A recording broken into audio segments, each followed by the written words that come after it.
Em nome do Pai, do Filho e do Espírito Santo. Amém. Vinde, Espírito Santo, enchei os corações vossos fiéis e acendei neles o fogo do vosso amor.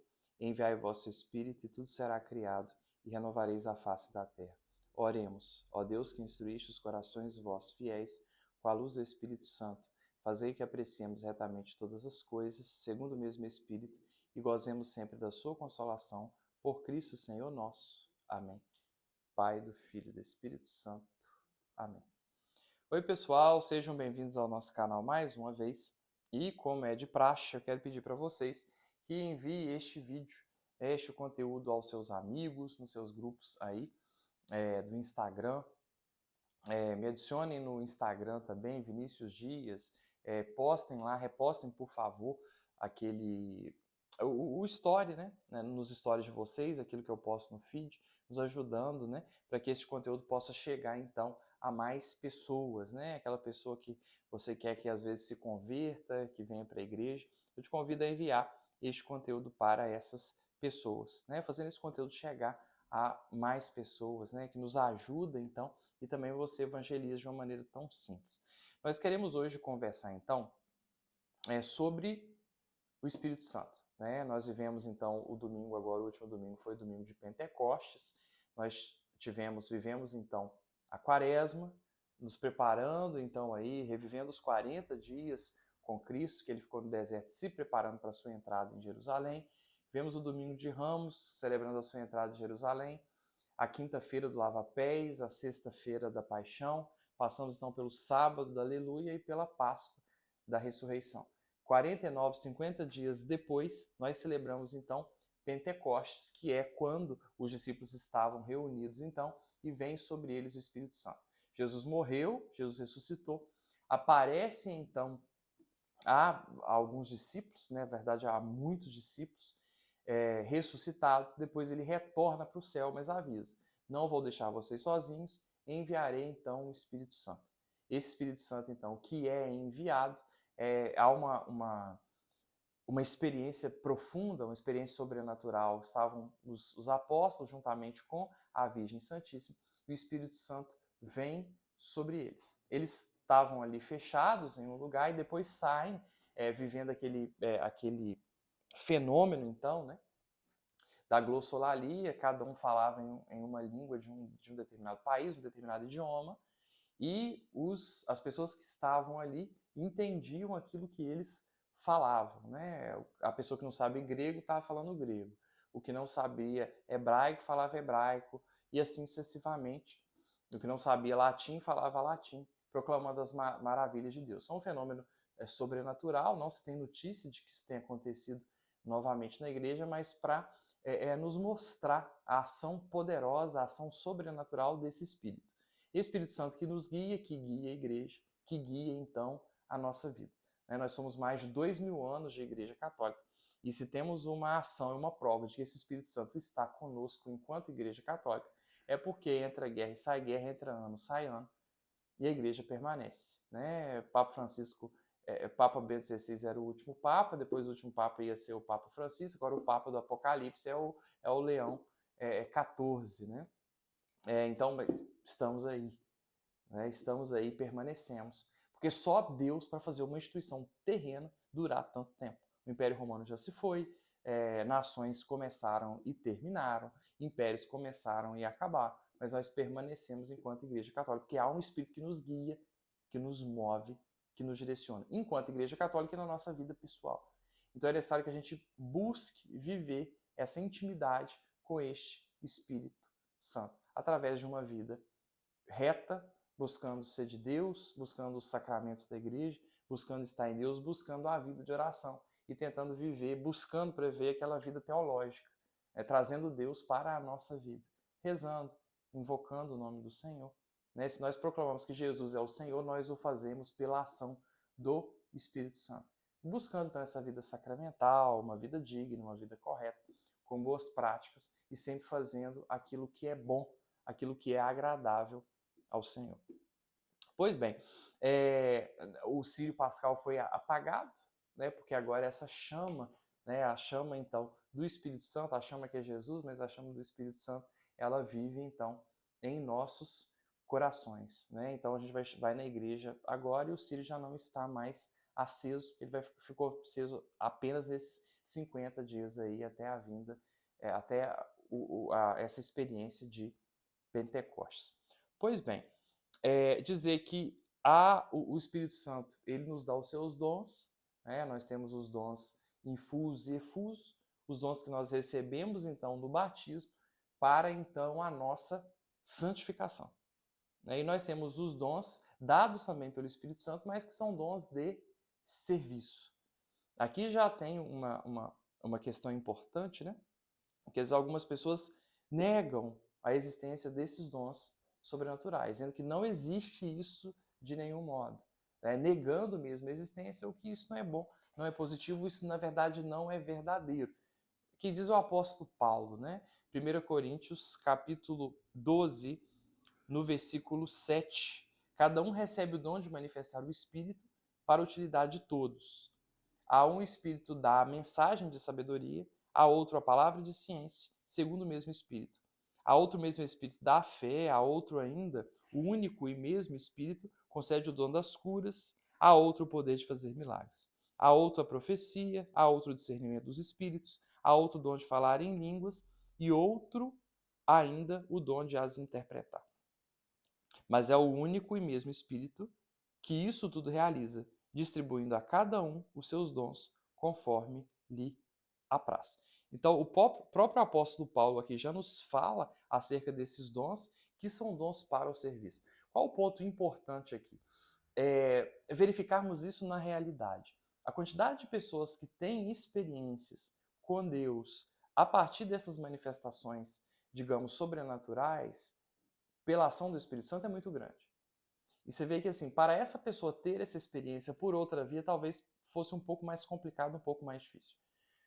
É uma pessoa que vai, sem muitas vezes querer, em um determinado encontro, e alguém tem uma determinada palavra de ciência, aquilo chama a atenção daquela pessoa, toca num ponto extremamente sensível da vida dela, e aquela pessoa começa a trilhar ali um processo de santificação. É um dom para o serviço. A pessoa que, por exemplo, tem dom de ciência, ela não consegue usar a ciência para ela mesma. Né? Ah, tem o dom de ciência. Ok. Então, o que vai acontecer nessa situação da minha vida pessoal? Não sei. Né? É como o padre que confessa as pessoas, mas que não pode confessar a si mesmo. Ele precisa procurar outro padre para poder se confessar. É um dom para o serviço. É um dom para o outro. Para a evangelização. E a gente percebe na realidade que tem muita gente que se converteu através da ação, da graça de Deus, pela manifestação muitas vezes desses dons. Isso precisa ser valorizado, precisa ser visto. É claro também que a pessoa não vai sustentar e viver a fé em busca de dons. Existem outras pessoas que, por outro lado, por curiosas que são demais, vivem a fé dela com base apenas nessas manifestações. E para tudo que é um sinal, para tudo que é uma palavra, para tudo que é... E não sabem confiar verdadeiramente e plenamente num Deus que age na nossa vida, um Deus que age na realidade da nossa história, independente se nós estamos ou não entendendo este processo. Percebe-se, né, que esses dons ajudam muito, e principalmente quem está nesse início, então, de caminhada para a evangelização. E o apóstolo que disse, né, falou de um monte de dom aqui, que é esse mesmo Espírito, o Espírito Santo de Deus, que opera através das pessoas, que não é todo mundo que recebe todos os dons, mas a um dá esse dom, outro recebe o outro dom. Então há uma importância muito grande. Esses dons não são exclusividade da renovação carismática católica, no sentido de que a pessoa só relaciona o dom à renovação carismática, claro que não é um dom do Espírito Santo, e que há uma ação efetiva do Espírito por meio deles. E aí, falando então sobre os dons, sobre o dom de línguas, eu me reservo a não falar, porque eu tenho um vídeo só sobre o dom de línguas, então dei uma mexida aí no canal e eu reservo um vídeo só para falar deles. Lá eu vou falar de maneira com mais detalhes, porque é um dom que gera polêmica de um modo todo especial. Eu quis falar sobre ele lá. Então, se você não viu, veja este conteúdo. E ele vai falar sobre a mensagem, né, o dom, por assim dizer, de sabedoria. Isso é um dom, uma graça do Espírito Santo. E como é bom quando a pessoa tem esse dom. Você vê que às vezes existem situações de conflitos que a pessoa passa durante a vida, muitas vezes pessoas que atendem têm esse dom, mas é claro, um dom sobrenatural, uma graça do Espírito Santo, que às vezes são levadas para elas condições, situações extremamente complexas, e que aquelas pessoas são capazes de, em poucos minutos, com às vezes uma palavra, né, ou algumas palavras, dar o discernimento correto para aquela pessoa sobre aquele determinado assunto. Isso é fantástico. Porque às vezes a pessoa vive um determinado conflito, uma determinada situação, não sabe o que é de Deus, já rezou, já pediu a Deus discernimento e não obteve, mas a pessoa que tem o dom de sabedoria, por meio dessa graça, consegue dar esse discernimento à vida da pessoa. O que é diferente, por exemplo, do dom de ciência, né? A palavra de ciência que é dita aqui. Né? Às vezes a palavra ciência vem bem relacionada com o próprio dom de cura, né? Em que a pessoa tem o dom de ciência. Olha, tem uma pessoa aqui nessa assembleia que está nessa situação. E às vezes a pessoa, você vê que a pessoa não fala coisas genéricas, mas às vezes dá detalhes sobre aquilo e realmente aquilo está relacionado à vida daquela pessoa.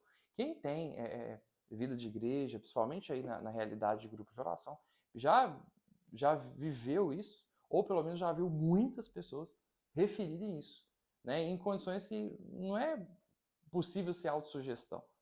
E que a pessoa realmente, acima de tudo, ela faz uma experiência de Deus a partir daquilo ali. Em que a vida dela é descrita, alguma condição é dita, alguma condição é descrita, e que era realmente, efetivamente, a realidade da vida daquela pessoa. Né? Então, são várias situações referentes a isso. Né? Temos também aqui também, o dom da fé. O dom da fé ele é diferente de ter fé simplesmente, mas o dom da fé, o dom sobrenatural da fé, é uma confiança profunda em Deus, ainda que tudo desmorone. Aquela pessoa que afirma, né, tal situação assim, assim aconteceu, fulano está morrendo. Não, essa pessoa vai sobreviver, vai dar tudo certo. E a pessoa efetivamente sobrevive. A pessoa tem uma capacidade de acreditar em Deus de uma maneira gigantesca, né, que é superior, muito superior, às outras pessoas que também têm fé e também acreditam. Então, uma determinação, uma fé muito, muito grande. Né? O dom de cura, não há muito o que se dizer sobre isso aqui. Né? Algumas pessoas às vezes pregam, oram por outras pessoas, e aí acontecem curas. Curas no âmbito físico, curas no âmbito espiritual e curas também no âmbito da alma. Né? Nós poderíamos fazer essa distinção. Curas do corpo, né? Eu tenho uma determinada doença, a pessoa está lá com câncer, a pessoa tem, enfim, uma doença qualquer, a pessoa tem uma hipertensão que não se controla de nenhum modo, a pessoa tem um diabetes que não se controla, enfim, e aí a pessoa vai dali, recebe oração, a pessoa é epilética, e ela já nunca mais tem crise na vida. Então, o dom de cura. O dom de cura física. Você tem cura espiritual é a mesma coisa que libertação. A pessoa sofre algum tipo de opressão diabólica e aí a pessoa é liberta. Isso é diferente do exorcismo. O exorcismo é a oração litúrgica que só é feito por um papa exorcista que tem uma liberação do bispo para fazê-lo. Mas a pessoa que sofre algum tipo de ação diabólica infernal, uma influência interna, uma influência externa, e aí a pessoa é liberta, né, daquilo através da oração daquela pessoa. A gente tem vídeo também só explicando sobre isso. Nos nossos primeiros vídeos lá, vocês são convidados a ver, pessoal, quem quiser aprofundar mais nesse assunto. E temos também a cura no sentido da alma, né? Digamos assim, no sentido emocional. Podemos dividir dessas três maneiras, existem outras maneiras de dividir as curas também, mas pessoas que sofrem de depressão, ansiedade e outras tantas questões, mas que por intermédio da oração essas pessoas também são curadas. Há também, como não disse eu, mas o apóstolo Paulo, o dom de milagres, que são quando coisas sobrenaturais acontecem, né? Alguma coisa impossível de se realizar, um processo que foi perdido e há uma ação de Deus e aquilo é ganho, né? Outras tantas coisas no âmbito da vida das pessoas que são impossíveis ou extremamente difíceis de acontecer e aquela pessoa então recebe aquela graça, recebe aquele milagre. Existem pessoas também que são usadas por Deus para que estes milagres aconteçam, né? O outro dom da profecia. A profecia aqui, ela muda ela vai para a primeira pessoa, né, digamos assim. O dom da profecia, no caso, ele vai acontecer quando a pessoa fala em nome de Jesus, em nome de Nossa Senhora, por exemplo, né? Ou a pessoa tem uma determinada, vive lá o momento de oração, geralmente isso acontece dessa maneira. Está havendo um momento de oração, e as pessoas estão em oração, dá aquele que a gente chama de um silêncio profético, né? Todas as vozes, todo mundo se cala, tudo se cala, faz um grande silêncio. E a pessoa faz uma determinada profecia, né? Eu sou o Senhor seu Deus, que hoje cuida de você, que está ao lado de você. Eu estou aqui, amo vocês, parará. Eu sou Jesus de Nazaré. Então a pessoa fala em nome de Deus. Isso não é a profecia nesse sentido. Não de simplesmente dizer uma coisa, a coisa acontecer, não é isso. Mas o dom de profecia é aquela pessoa que fala, é um determinado texto, né? Ela é voz de Deus diretamente. Ela fala diretamente em nome de Jesus. Não, Jesus está me dizendo isso e isso. Não. Eu sou Jesus, eu digo isso, assim, assim, assim, dessa maneira. Amo vocês, estou assinado Jesus de Nazaré. Isso que é a profecia. Né? O dom de profecia é assim, a pessoa fala diretamente em nome do próprio Jesus. Né? É um outro dom também, que às vezes que é manifestado também pela graça do Espírito Santo. O dom de línguas, nós já falamos que existe um outro vídeo sobre ele. O dom de discernimento de espíritos. No meio disso existe muita confusão, né? Existem pessoas que têm efetivamente o dom, as pessoas são doidas mesmo. E aí, enfim, nós talvez nem sejam mal intencionadas, mas às vezes tentam forçar uma coisa que na verdade elas não são, uma coisa que elas não têm. E existem pessoas que são capazes de ter discernimento. Quando alguém diz uma palavra e fala, olha, essa palavra é de Deus. Quando alguém tem a manifestação de um dom e fala assim, olha, esse dom ele efetivamente é de Deus. A pessoa geralmente ela é dotada de uma paz no coração quando aquilo é de Deus, mas essa pessoa sabe também quando aquilo é coisa do demônio, ou quando aquilo é humano. Diz, olha, essa profecia não foi de Deus, foi humana. Olha, essa palavra de ciência, ela é diabólica. Isso veio para confundir, para roubar e para matar. Não é de Deus. Então a pessoa que tem o dom de discernimento de espíritos, quando há uma manifestação sobrenatural, quando há alguma coisa que há uma confusão ali na comunidade, essa pessoa sabe dizer o que é de Deus e aquilo que não é de Deus, né? Há o dom de línguas, né? Como a gente falou no outro vídeo, que não é esse fenômeno de Pentecostes em que se fala em outra língua. Não é eu começar a falar grego aqui, eu nunca falei grego, mas a xenoglossolalia, são línguas estranhas, é um ruído que é incompreensível para nós humanos, não é um idioma, nem se faz uma tradução, mas que é algo que é dito do coração da pessoa para o coração de Deus. E existem pessoas que têm o dom de interpretar essas línguas. Então a pessoa fala uma coisa em línguas e não que a pessoa faça uma tradução, né? No sentido de que essa palavra, esse vocativo, né? Esse som que a pessoa proferiu significa isso. Esse outro significa aquilo. Não se trata disso, mas de uma interpretação do que é aquela mensagem. E existem pessoas que têm também este dom. Pois bem, é uma diversidade de dons, uma unidade dos carismas, e é tudo o Espírito Santo que opera. São dons, o Espírito Santo de Deus é aquele que nos santifica e aquele também que nos capacita para o trabalho. E ele que dá os dons. Existem tantos outros dons também, é um outro texto, o apóstolo fala sobre o governo, né? Existem pessoas que são liderança, e o Espírito Santo incita isso. As pessoas a liderarem, a tomarem frente, porque você tem lá 20 pessoas, ninguém toma uma decisão, tem que ter alguém para levantar a voz, falar mais alto, falar, nós vamos nesse caminho, e vai todo mundo atrás. Que é também o dom de governo.